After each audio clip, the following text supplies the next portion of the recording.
We're following developing news concerning California high school sports system. At issue is a transgender athlete from Riverside County competing in women's track and field. Robert Kovacik is in the newsroom now with the changes announced for the state finals, and President Trump also playing a role here. Yes, he is, Carolyn. But even though it came hours after the president's social media post, the California Interscholastic Federation says the decision to expand the field was made this past weekend. The CIF is calling this a pilot entry process that continues the mission in providing students the opportunity to connect, to belong, to compete. And that includes transgender athletes.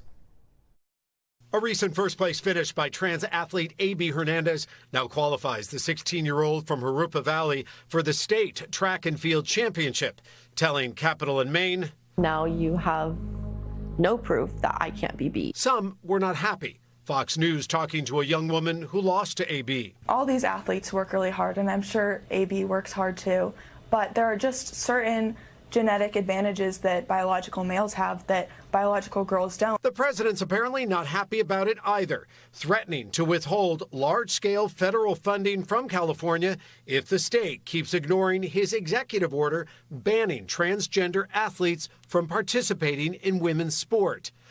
The CIF is changing rules for the state championship, essentially allowing more girls to take part, including those who didn't qualify because a trans athlete placed ahead of them.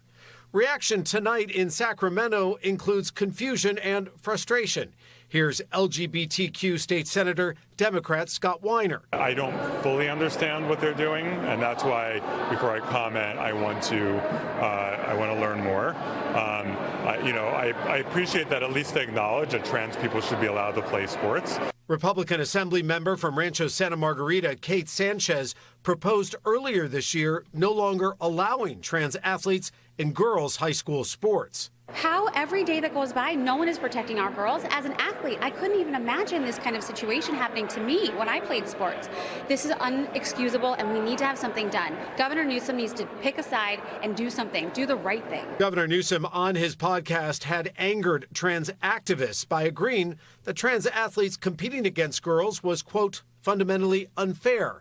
Recently, he has tried to downplay the issue. You're talking about a very small number of people, a very small number of athletes.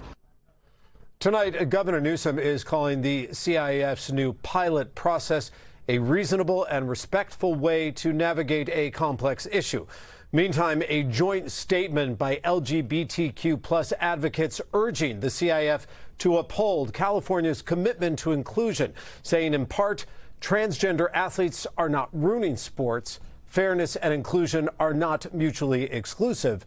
Transgender youth are not political pawns. We do want to mention here, Carolyn, that A.B. Hernandez has declined our request for comment, for now at least. President Trump also said earlier he was calling Governor Newsom today to talk about all of this, but Newsom has not yet confirmed if that call indeed took place. Up in our newsroom, that's the very latest from here. I'm Robert Kovacik. Carolyn, let's go back to you.